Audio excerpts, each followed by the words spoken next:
Kentucky's Voice is your home for real news, real people, and real answers. But we can't do it without you. Your financial support helps us bring truth to the forefront, hold leaders accountable, and give a voice to the people of the Commonwealth. Join the fight today. Give online at kyvoice.org or text KYVoice to 53555. Every gift makes a difference. Stand with us. Speak up. Stay strong. You are Kentucky's voice.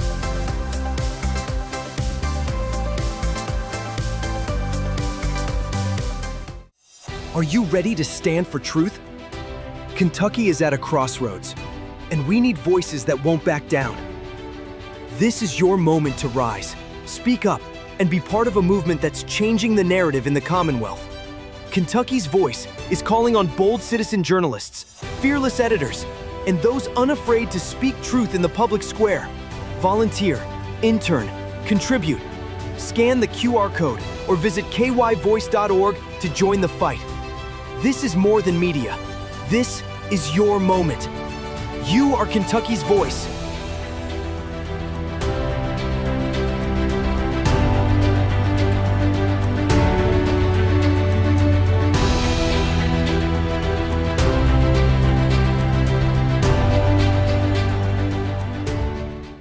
Open borders, shameful abandonment, disregard for human life, the prospect of more mandates and lockdowns, and the list goes on.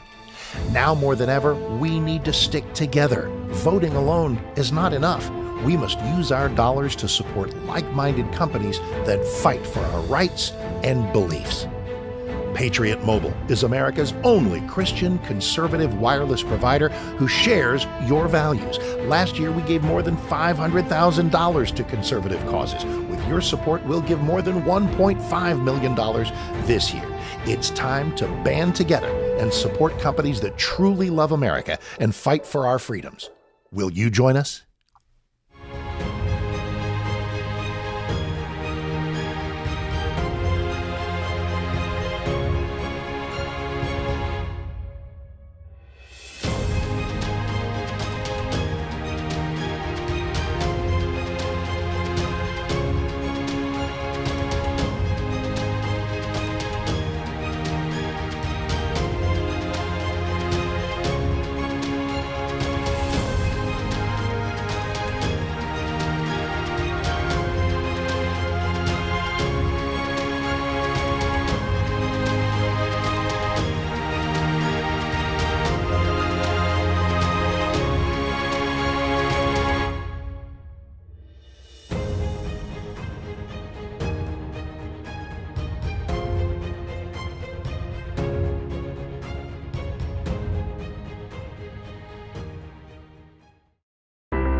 Kentucky's Voice is your home for real news, real people, and real answers. But we can't do it without you. Your financial support helps us bring truth to the forefront, hold leaders accountable, and give a voice to the people of the Commonwealth. Join the fight today. Give online at kyvoice.org or text KYVoice to 53555. Every gift makes a difference. Stand with us. Speak up. Stay strong. You are Kentucky's voice.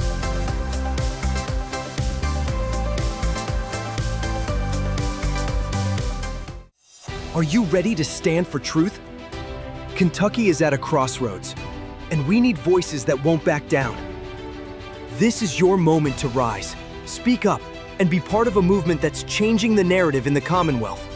Kentucky's Voice is calling on bold citizen journalists, fearless editors, and those unafraid to speak truth in the public square. Volunteer, intern, contribute. Scan the QR code or visit kyvoice.org to join the fight. This is more than media. This is your moment. You are Kentucky's voice.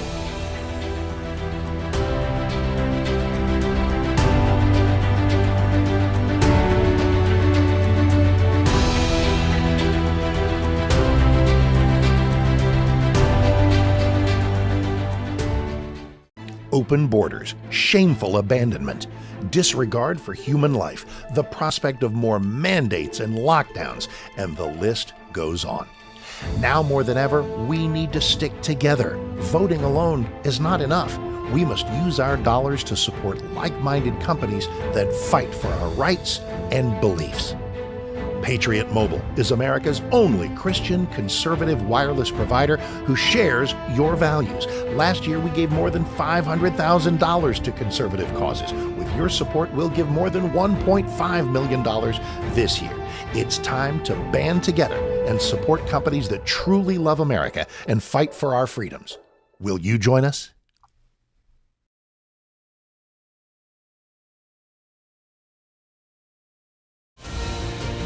This is Kentucky's Voice Radio, covering the latest state and local issues with Tom Fallbush, Bob Scott, and Jim Waters.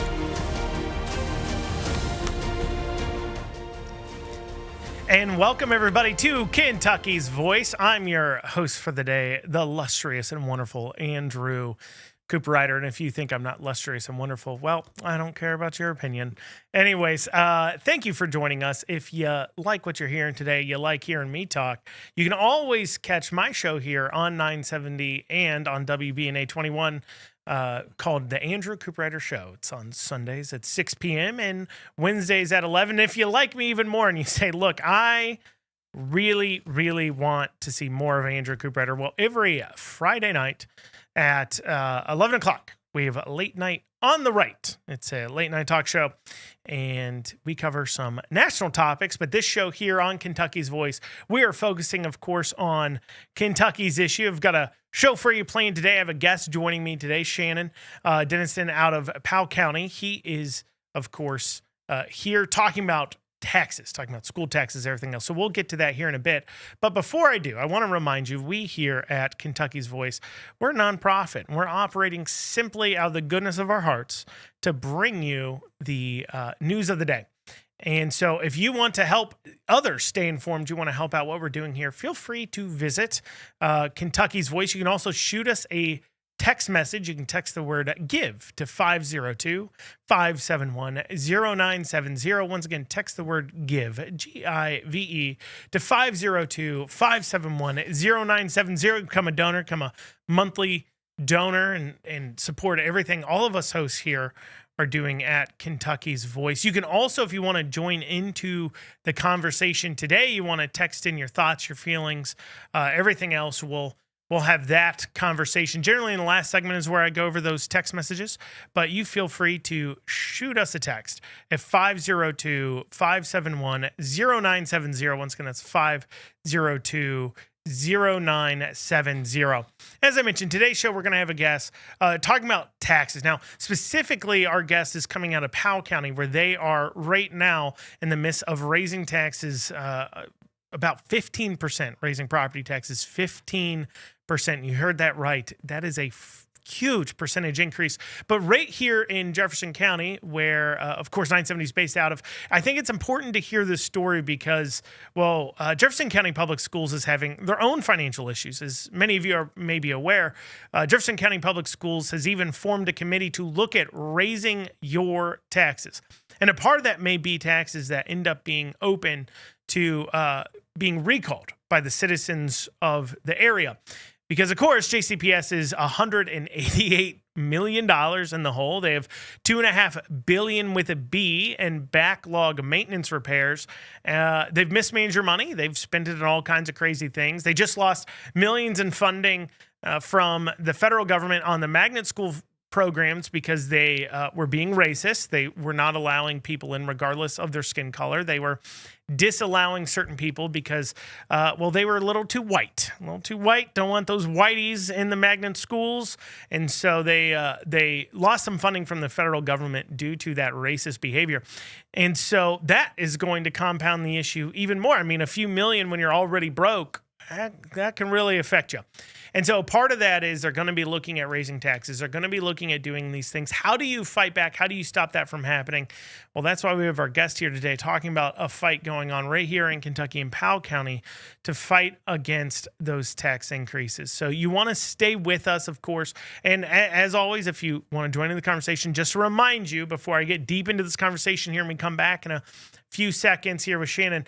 You can text us at 502-571-0970. Once again, that's 502-571-0970. Of course, I'm your host for the day, Andrew Cooper Ryder. I host for you guys normally on Wednesdays. So if you want to make sure you're tuning in to catch me, make sure you tune in on Wednesdays, of course. And once again, if you want to help out what we're doing here, text the word GIVE, 502-571-0970. We'll be back in a few short seconds here talking about school taxes.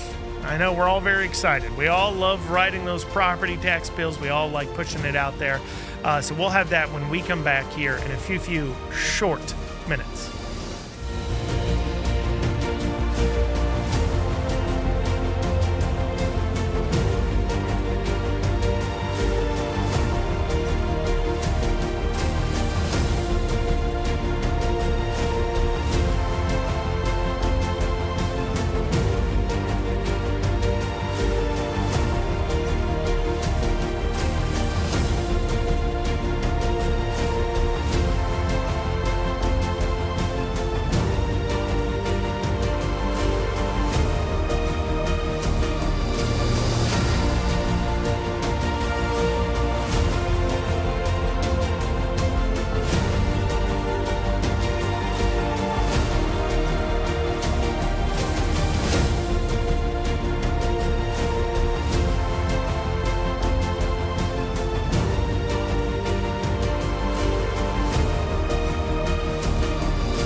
Back to Kentucky's Voice Radio, online at kyvoice.org. And you're back after that short break here on Kentucky's Voice. Host for the day, Andrew Cooper Ryder. School taxes. I know you all are very excited. You've probably recently gotten your property tax bills in the mail. I know I got mine. I was so incredibly excited to write that check to a school systems that are objectively failing. But some schools have decided that it's not enough. They need a little more of that cheddar out of your pocket. That includes Powell County schools, where Shannon Dennison here, he lives in Montgomery County, owns some property, though, in Powell County. So he does have to pay these taxes, of course. Shannon, why don't you tell us a little bit about this tax increase? Was it 15%, 16%? 16.5%, and they have taken a 4% increase each of the 9 of the last 10 years. So they're asking for 16.5%. They get what they ask for. However, it's up to us as the public. We have a petitioning mechanism where we can push it to a referendum, fancy word for a vote at the ballot box. Okay, and so real quick, if you want to explain how that law works, how does the petitioning system work? Because people here, they're looking at a school district that is trying to take away their taxes and trying to increase those. How does that deal with it? Sure. So first off, I'm very accessible. So if anyone would like to know step-by-step how to petition a local government entity, I'm more than welcome to help. If I'm unavailable, I have a staff that can help you with that. And this is a volunteer grassroots staff, so take it easy on them, please. But we're very much passionate about the issue. And to explain the process, Andrew, essentially what happens is in Kentucky, a school board can enact a tax increase above compensating rate, compensating plus 4%. Now, what compensating rate, the definition of compensating rate is the rate which would produce the current year's revenue. So our government entities, unlike us as individuals, is guaranteed to take in more money each year as time goes on than the current year. So that's compensating rate, the rate that would produce the current year's revenue. And then also they get to add on to that personal property and new property. So that's a built-in increase already. The 4% increase is simply a 4% increase above that revenue level. So if we were talking, $100,000 to keep it basic, it'd be going to $104,000 with a 4% increase. So in the case of Powell County, I had noticed an advertisement buried deep in our newspaper in Montgomery County, and we're sister counties. We're, we have an invisible line between us, but we are adjoining counties.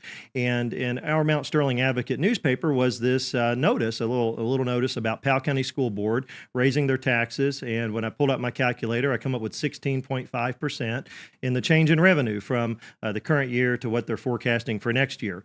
And when I started asking some of my Powell County friends, they said that they didn't know about it, that it wasn't advertised in their local newspaper. So that was the first telltale So sign. wait, so it's required by law. So to fill people in a little bit, so it's required by law that if you're going to do this tax increase, when they have the vote or to set the tax rate, they have to advertise that vote. And if they're increasing it, no matter what they're doing, they have to advertise in the paper that they're setting a rate, or is it they have to advertise as long as they're increasing it?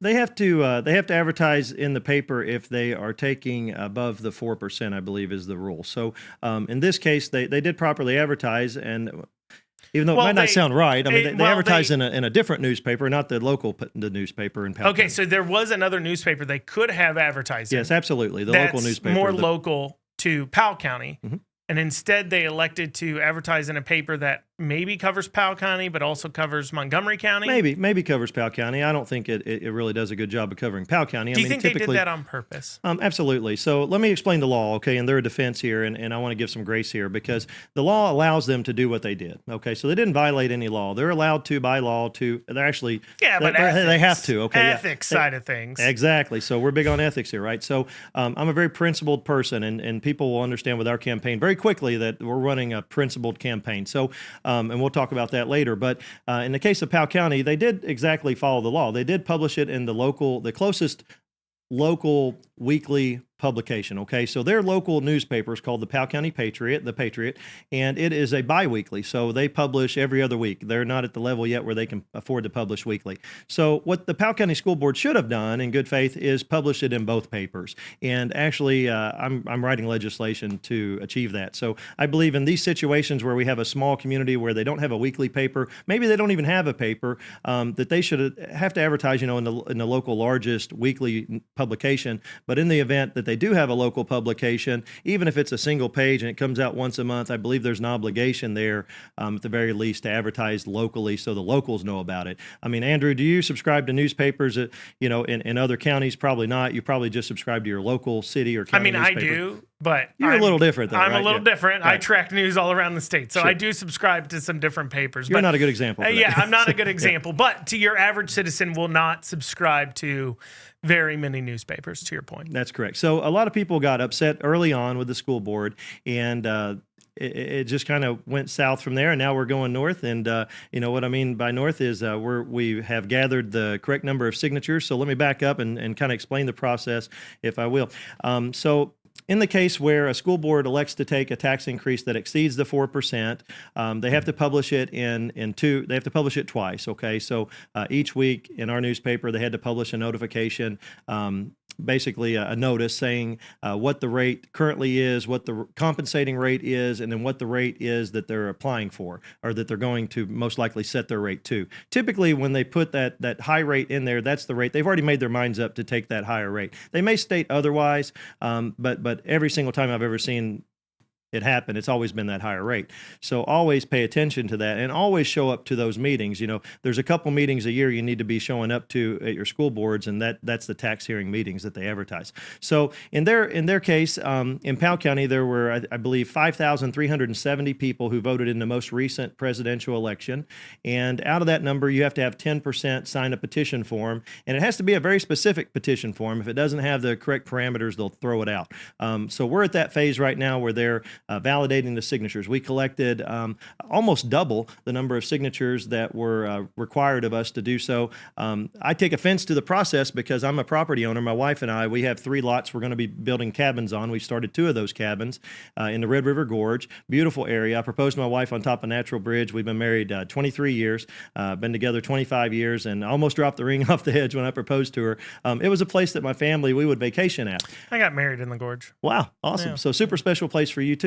And so it's just an area that I try not to take advantage of, and most people don't take advantage of it. They don't. A lot of locals haven't even been on some of the backcountry trails. So I encourage everyone to go out and explore the gorge, especially this time of year. It's amazing for the next 30, 60 days. It's amazing with all the leaves and the color changes.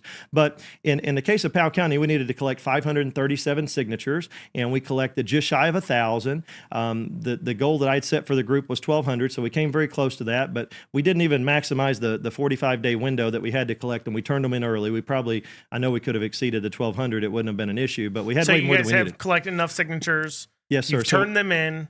And they're this validating. They're then validating. pushes the tax increase to now show up on the next election. Is it November's election or the primary not necessarily. Okay, so let's get into the nuts and bolts of it. So at this point of the game, or let me back up. Okay, so the petition committee needs to be 3 members, registered voters of the county, 3 or more members. We had 6. We just couldn't whittle it down any more than 6. These are 6 phenomenal individuals that my wife and I, we planned on doing all the petitioning ourselves when we came into Powell County, and we had 3 people raise their hands very quickly. That group of 3 is now turned into 30 plus people. So it was kind of difficult for us to whittle it down just to 3, but we came up with 6 people, and the goal there was for each person to collect, a couple hundred signatures and do it within 45 days, which we did. My wife and I, we couldn't be part of the petition committee. We can't sign the petition.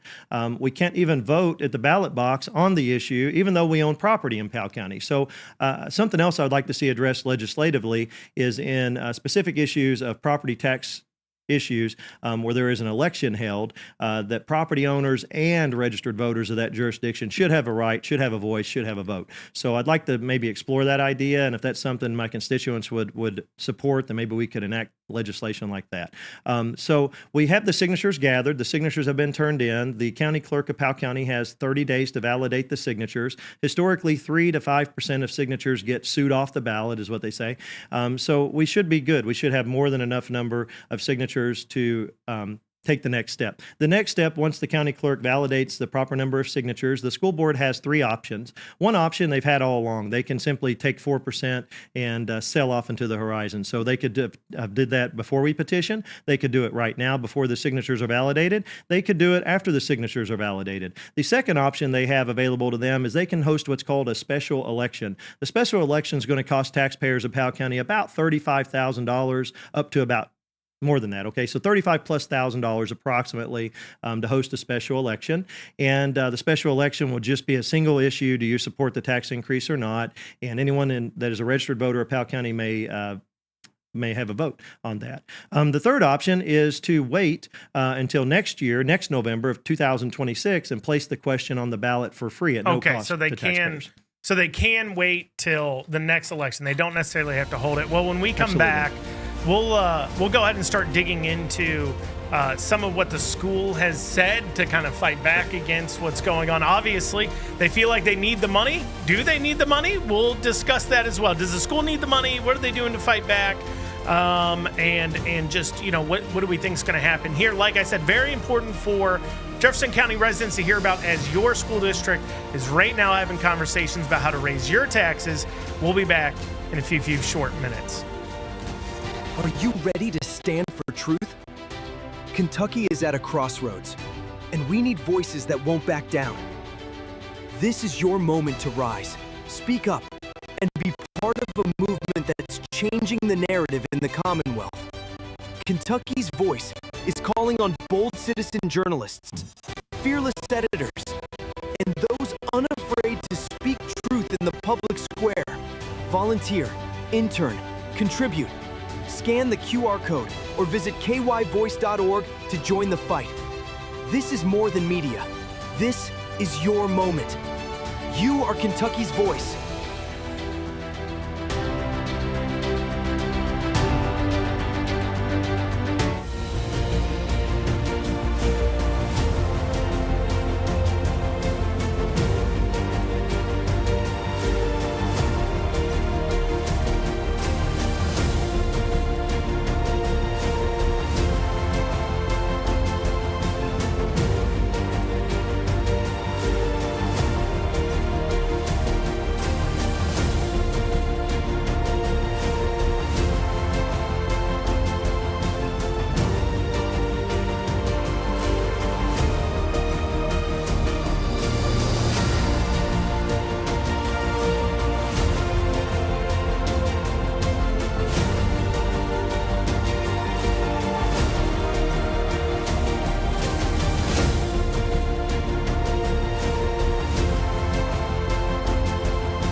back to Kentucky's Voice Radio online at kyvoice.org.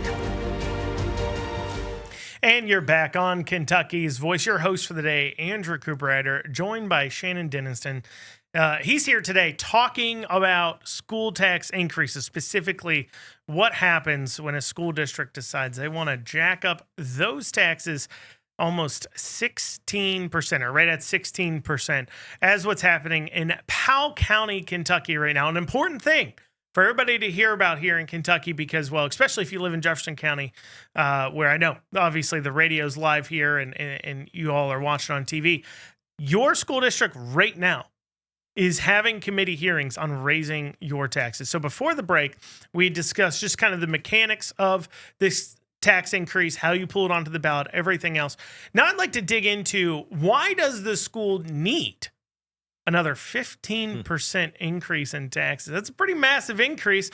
One would say you shouldn't plan your life out, Shannon, over over the idea that you might have 15% more money. I mean, imagine at your home and your budgets, planning out your next month's budget and just assuming you're going to have 15% more to budget. What do they need to spend it on? Has students gone up a lot there in Powell County?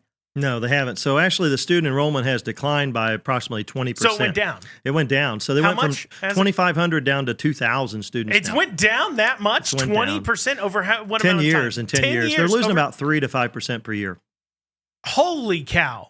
And so why do they need a 15% increase? Well, something the public needs to know about is this increase. It's a nickel tax, and the nickel tax can only be used for facility development. So, don't you love that term, nickel tax? Yeah, they nickel. make it sounds so cheap. 5 it's just, cents. Yeah, just nickel, man. Multiplied by, Yeah.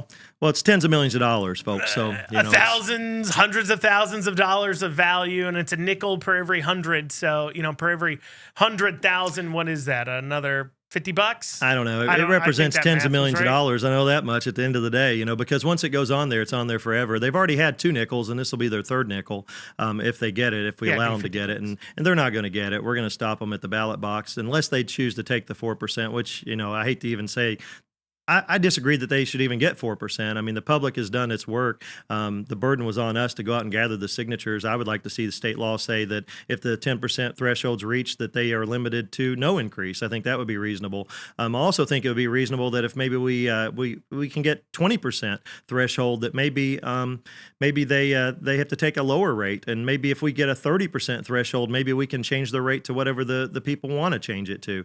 So there's other things that we need to put in place at the state level. To kind of, to give protection to the taxpayers and to give protection to people in these communities and give them their voices back and a vote at the ballot box on things. So, obviously, this fight is raging on. I've seen documents coming from the State Board of Education that talks about these types of tax fights, what you need to do. I've obviously seen school districts fighting. People who follow me know I've been covering the Fayette County Public Schools, the Jefferson County Public Schools issues as far as tax increases go. And one thing I see often is they certainly try to obfuscate the issue. I know right now, Jessamine County Schools, for an example, has raised taxes over that 4%. They've raised taxes, I believe, 5.5%. I know Shelby County also has increased taxes above that 4%. I know there's a petition drive started there in Shelby County area as well. But one of the things that Jessamine County has said to try to defend their behavior is like, look, do we take a vote to set the rate? Yes, we do. Are we the ones who are collecting the money? Yes, we are. But you know whose fault it really is? It's the PVA's fault, because they've increased your property value so much that if we even just keep our rate the same, it's more than a 4% increase. That's not our fault. Sure, we set the rate and we, handle the vote, but it's not our fault. I've seen that. I've seen school districts try a few different things. What is Powell County Schools trying to do? Using taxpayer-funded resources, too, of course, as they message on their Facebooks and use the parents' email addresses to try to, market their viewpoint. What are they saying? Why do they need the money? What do they say it's going to go to? And how are they trying to sell this? So let's unpack. That's a whole lot to unpack, Andrew. So let's unpack it. So the nickel tax is for facility development. It doesn't make it to the classroom. It doesn't pay our teachers more, which our teachers need to be paid more. I think everyone's in agreement on that. I don't know. I saw something. Hold on, real quick. We'll get to the point, but I saw something. So Fayette County Public Schools just put out like this salary search thing where you can search salaries. And I was just plugging in names, searching salaries, and I saw one that was an elementary school art teacher, okay, in Fayette County Public Schools. And I get it. I know it's not popular to say it, but I'm going to say it. This art teacher in elementary schools that is, has every major holiday off, has several weeks off during the summer. I know they say they do some other work, but, several months off a year. Definitely they work less than your average citizen shows up to work every day. I'm not saying they work less than, but they show up to work less. Is being paid $80,000 a year to teach art to elementary school kids. I don't know. I don't know if teaching kids to finger paint is worth $80K a year, but that's what Fayette County Schools is paying. So there are some areas, and I definitely can see out in the rural areas, especially where teachers' pay definitely needs to be picked up. But then I look at some areas like Fayette County Public Schools and looking through some of their salaries where you've got art teachers making $80K a year. You have school principals making $135,000 a year. That's an elementary school principal I saw making $135K a year. You have the school superintendent making $400K a year.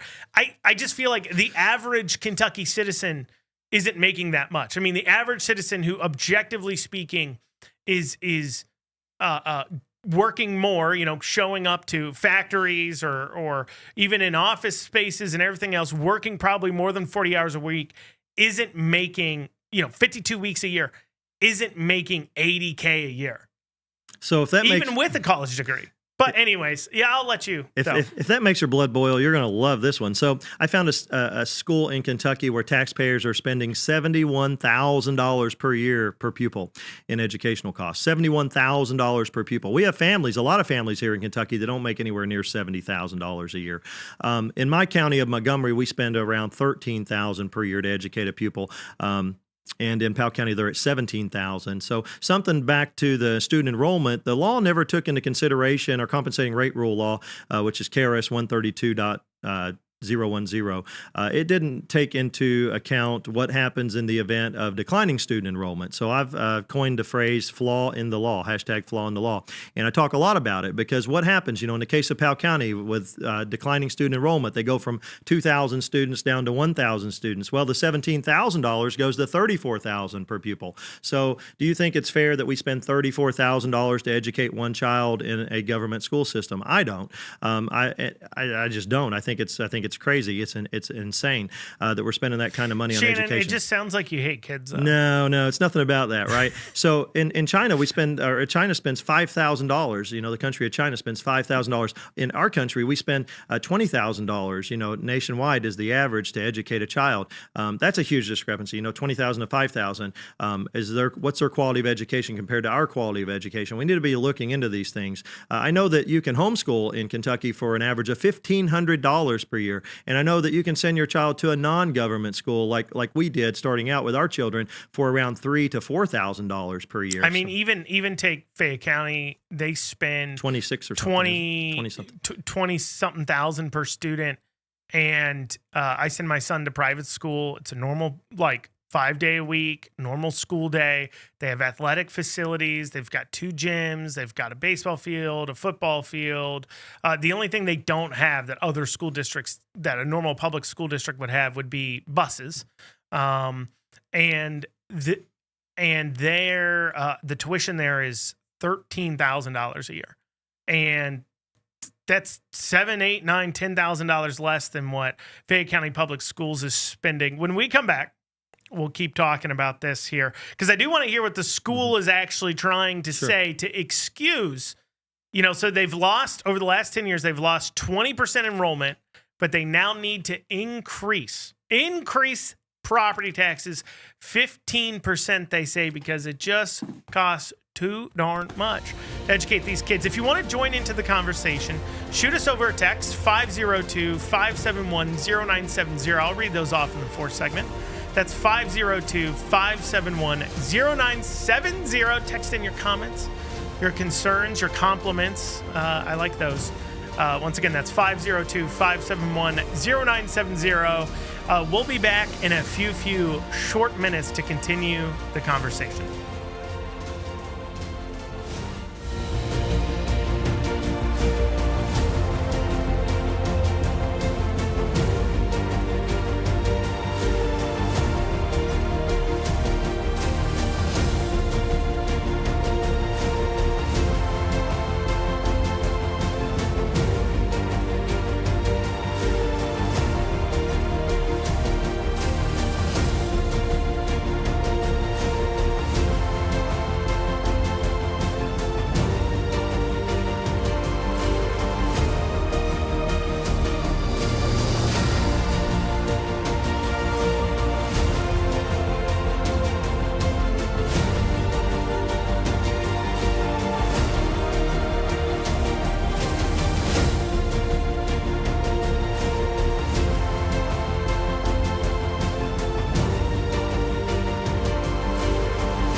Back to Kentucky's Voice Radio, online at kyvoice.org. And you are back here on Kentucky's Voice. We've been discussing school taxes. I know we're all very excited about school taxes, getting those tax bills.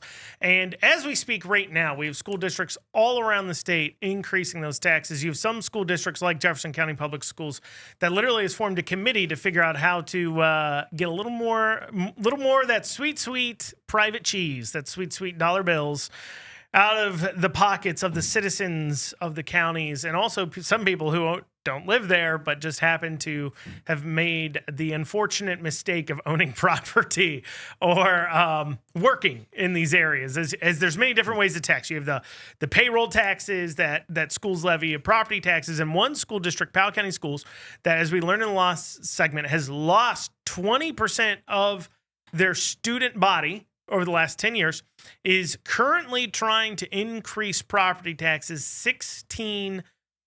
And we have Shannon Denniston here. He's a resident of Montgomery County, but owns property in Powell County there. He's also running for State House Representative. If you want to find out more about him, you can visit his website. What is it?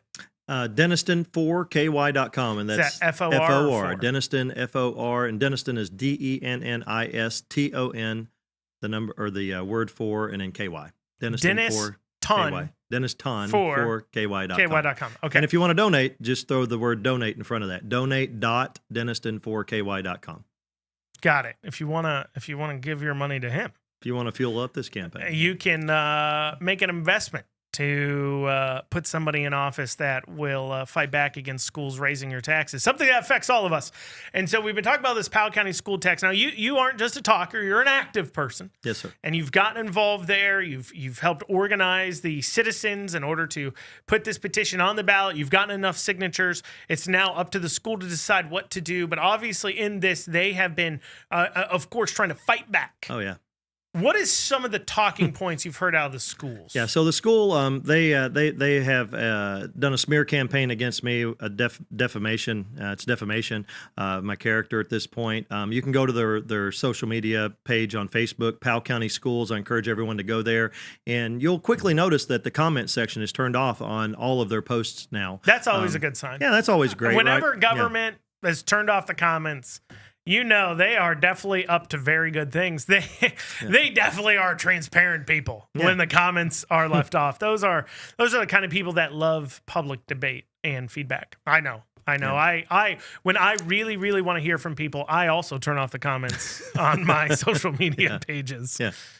So that's the first telltale sign, is why turn off comments. The public is demanding the comments be activated and turned on, and they just will not, for the life of them, turn them back on. So the posts that they've made, they've actually called me out by name multiple times in multiple posts. And I'd made a post. It was very vague. It didn't mention Powell County or anything. It was just talking about this unruly spending by a government school board. I'm not even sure I even said in Kentucky, but they read into that to believe I was talking about them. Sure enough, I was, but I didn't call them out. I didn't make any reference whatsoever to Powell County. It was simply a text message that was shared with me, and I asked permission before I shared it from the other party. I cropped out their information and I shared it to my Facebook, and it went viral. And next thing I know, the actual government school board of Powell County is making a post trying to defame my character. Just ludicrous. Look me up. I'm very accessible. Come meet with me if you don't know me, or if someone said something bad What'd about me. What'd the post say? The post basically just said that I was spreading some false information. There was some people in Powell County that had did a series of open records requests recently, and they had requested specifically the checkbook register, I believe, and the credit card statements. And there were 400 plus pages of credit card statements that this person had to spend $40-some on.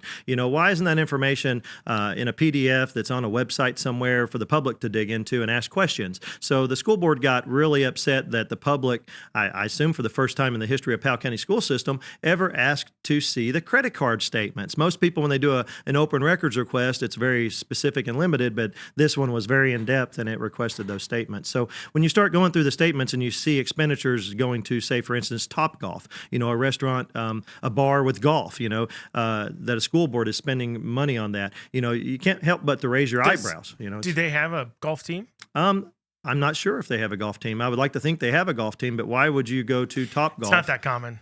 I'm going to be honest with you. It's really not common that schools have golf teams. But yeah, you would wonder, Topgolf is. And then also, like, there was an expenditure for a hotel in Mount Sterling, one town over. Like I said, there's an imaginary line that separates our two counties, and they had rented a hotel room in Mount Sterling. There were a whole lot of other expenses on there that are very questionable. And the public should be asking questions, but the school board is upset that the public's starting to ask those questions now.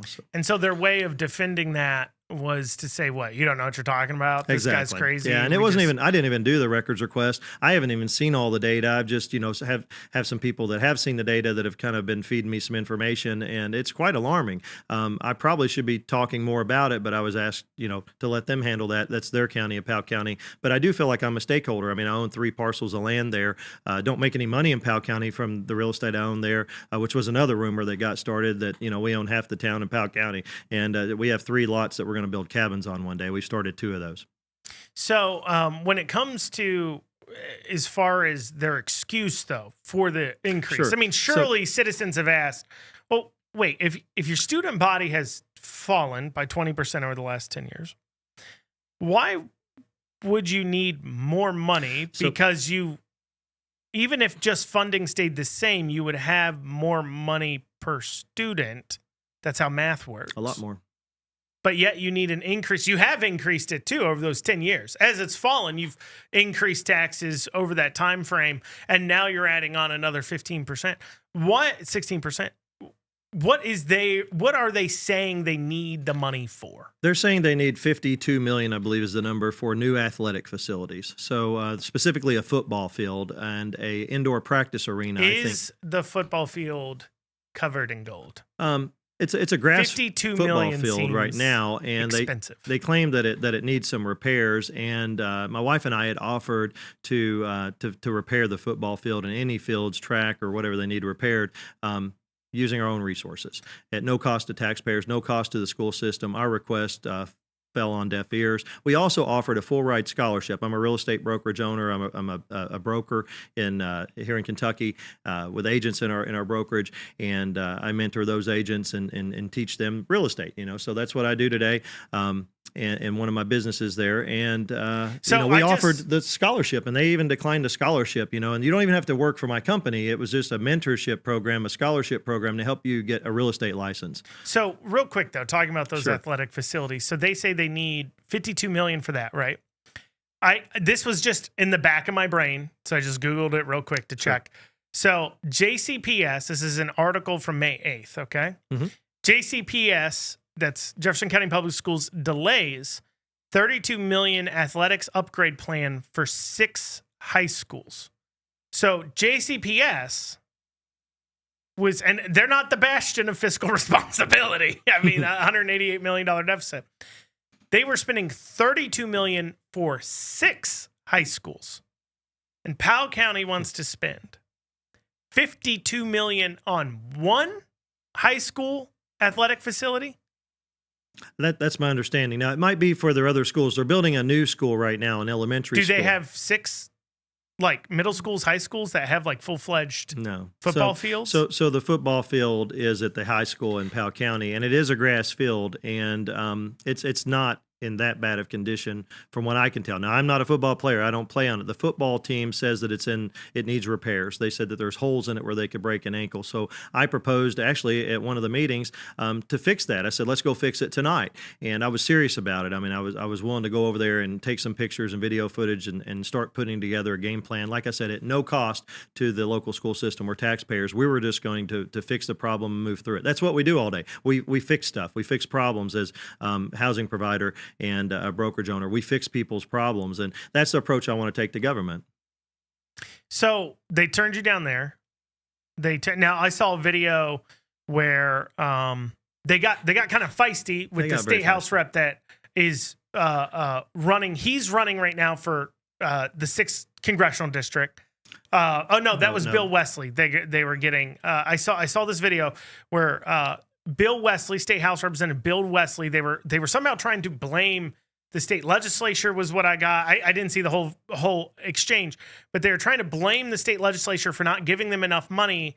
And Bill Wesley got up and said, "We offered you millions of dollars for an aviation program for kids in these schools to get their pilot's licenses, right? And learn aviation as a career, as a technical career, and you all turned that down."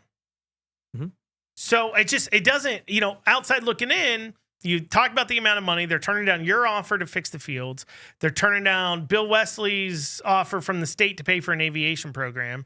They're turning all this down. Is it by chance that, when they say we need the money for this and someone offers to solve that problem and they say no, is it not by chance that maybe that's not what they really want the money for and they're not being honest? Well, they have to use the money for facilities. The nickel tax in Kentucky is specifically, I believe, for facility development. Yeah, but money's fungible. I mean, okay, we have to use it for facilities. Okay, I guess the money that's been currently going to those facilities, they could, pull back that money. It frees up elsewhere. Absolutely, because yeah. you Good point, can yes. pay your janitors Correct, out of yes. facilities. You can pay your maintenance crew out of facilities. You can pay for, of course, your athletic fields and things like that out of facilities. One could argue you can pay for your coaches. You want a quick solution for that? facilities. You want a quick solution for that? So in Powell County, the Red River Gorge is exploding with growth. There's hundreds of new cabins being built. And we're not talking about $100,000 structures. We're talking about $1 million cabins, $500,000 cabins and up. There's a tremendous amount of assessment growth that's occurring there. So organically, they're automatically going to take in more money because of the compensating Because you rate get roll. that new property. But also, in here's addition, something to notice is that those cabins, they're not stressing the local school board because they don't have students that go there. These are out-of-town owners, in a lot of cases out-of-state, even out-of-country owners that own these properties. So there's not students that live there as owner-occupants going to the school system. So they're getting all this organic natural growth, and there's really nothing that it's not stressing their system at all. Well, when we come back here in this final segment, we'll talk a little bit more about solutions, possible legislative solutions, talk about your campaign here. If you want to join into the conversation over the next break here, text us 502-571-0970. Once again, that's 502-571-0970. We'll be back in a few short minutes. Kentucky's Voice is your home for real news, real people, and real answers. But we can't do it without you. Your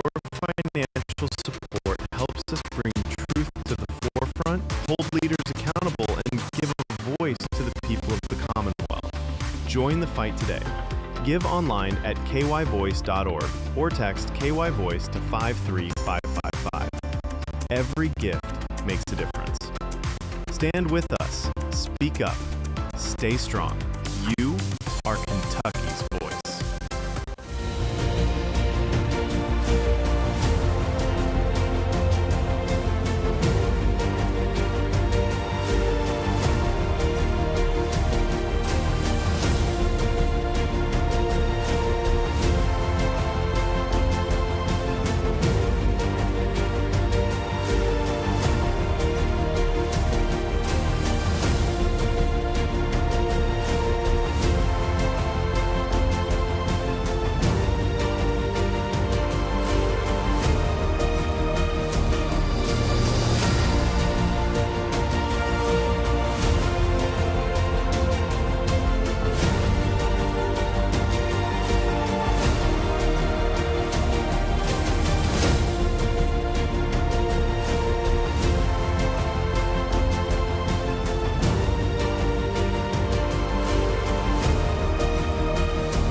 Back to Kentucky's Voice Radio, online at kyvoice.org. And you're back here on Kentucky's Voice. Before we move into this final segment, so far this show, we've had Shannon Denniston on with us talking about school taxes generally, using Powell County as an example where he's actively engaged in a fight on property tax there, but relating that back to just across the entire state, because obviously here in Jefferson County Public Schools and across the state, Shelby County as well, they are also increasing taxes, looking at ways to increase taxes, and we as citizens have to be armed to fight back. Now, we did get a few questions in off that text line. You might be able to get one more in if you want to add in. You can text us at 502-571-0970. Once again, that's 502-571-0970. But here's one of the texts that came in. They're asking if there was a site for JCPS salary of teachers, principals, administrators. Now, this texter here is referencing earlier on in the show, I mentioned that Fayette County Schools has recently rolled out something like that. And I noticed just through poking around that there was an elementary school teacher getting paid $80,000 a year that was teaching art, an art elementary school teacher being paid $80,000 a year. And I just mentioned that seems high. There was a principals of elementary schools getting paid $130,000 a year. That also seems high. But the question about JCPS having this database, I am unaware of one, something to understand. And you might end up getting one out of Jefferson County Public Schools. See, Fayette County Public Schools is right now under an audit and has a horrible PR situation going on because they did try to raise the taxes. That got pushed back. That got fought against. Liggins is barely holding on to his job. The school board is barely holding on to their job. So they're trying to build up transparency because what they want to do here in as soon as they can build back that PR is go ahead and raise your taxes. I think JCPS may, if they're playing along, they may not want you to know right now because that may hurt their chances at a tax increase. But if they try for a tax increase and fail because and the feedback they're getting from citizens is they're not transparent enough, they may put the same thing in place. But Fayette County Public Schools has voluntarily put this in place. I think it'd be wonderful if In the same way that at the state level, there's a salary database search. You can search any employee that is employed at all by the state, and you can go ahead and see what they're being paid. You can now do that, of course, for Fayette County Public Schools. I think it'd be great if that was across the board. I mean, it is taxpayer funds, and it is available to open records requests, too. It's not like if you wanted to know what specifically somebody was getting paid, you would fill out a form, you'd send it to them, and then they'd have a few days to send you back that information. So it's already publicly available if you ask for it. They should put it out there. I had another text come in. They said, families that rent their housing don't pay property taxes, yet property owners with no children fund the public schools. Now, I disagree with your first half there. Families that rent their housing don't pay property taxes. That isn't true, because your rent is higher because you're paying property taxes. Trust me. And Shannon here owns many rental properties. Shannon, I'm sure you are including property taxes in when you're figuring out what rent rates you set for rental housing. You are figuring in those property taxes. Absolutely, correct? absolutely. Anytime the cost of goods sold for a business increases, you're going to have an increased cost in the outputs. So while they may not be physically themselves writing the check to the school district, they are the ones paying for it. So even if you don't own property, but you rent, property taxes absolutely affects you, and it definitely affects the price of rent. And so that is something to watch out. But the point of property owners with no children fund the public schools. You know, we hear this from time to time, all the time, about, look, these people don't have kids. I've never had kids. I have no kids in the system, yet I'm funding these schools. Now, unfortunately, the state constitution requires that the government provide a common schools system that is funded through taxing. And that would have to be changed in order for it to be different. Now, I'm largely with you here. As I said earlier, I have children in school age, a child, and I pay for his private school. He does not use government schools, yet I do pay property taxes. I pay occupational taxes as an employer in the county. I pay all kinds of things to this school district. I pay a tax on my utility bills to this school district, but yet I don't use those facilities. I'm literally taking my child elsewhere. So I in large part agree with you. The thing is, as a culture, I believe, and Shannon, feel free to chime in here. I think as a culture, we have to get to a point first where parents realize their children are their responsibility. Through all the hand-holding, through all the government benefits and all those other things, I believe we've sent a clear message to these parents that you don't need to worry about raising and taking care of your child. It's not your responsibility. It's the government's responsibility. And so a lot of times they are failing to do basic things. Right now, we see the governor pushing really heavy for universal pre-K. And once again, sending a message that teaching your child to read in their early years is not the parent's responsibility, but is instead the responsibility of the government to pay for and take care of. That disengages parents even more so from their children. And we see stats time and time again prove what happens when we do not have parents involved in children's homes. So I agree with your second half about what are we doing about these people who are paying taxes that yet don't have kids in those schools. I think we have to have a pretty big culture shift, but, that's part of it. Now, somebody else sent this in. Here you go. Somebody asked, I think, they said, what did your guest just say about buildings going up in Red River Gorge? Did I hear it wrong? Maybe what you're thinking about there, we were talking about how Powell County has Red River Gorge in it. We were talking about the property taxes there. We were talking about how when they build new cabins, and Shannon was talking about how these cabins are not cheap cabins per se. They're $500,000, $1 million cabins. Mm-hmm. Those new properties do not get counted as a tax increase. So if you keep your rate at the set rate, at the compensating rate, which is the rate of which you would pull in the same amount of money, they consider that based upon the money you received last year. New property being built, being added on, does not get counted. So when they set a compensating rate, it isn't just that's the amount that they'd make the same amount. They actually make more than that rate because they also are collecting now on the new properties being built. So they're still making more money. And if they do 4%, their actual amount they pull into their accounts is not going to be 4%. It's probably going to be closer to 5, 6, 7% increase because they have all the new property being built. So that's worth bringing up. And then one other comment we got here. What would you think about removing competitive sports from public funded schools? Now, I have Shannon Dennison here. That, yeah. He's running for state house rep. What district? 74th district, which is 74th Montgomery, district. Menifee, and Bath counties. And I can tell you, I've known Shannon for years. He's not just a talker. He is a doer. He gets involved. He gets involved in the fight. That's why I had him on today, because he's leading the charge on a tax fight right now.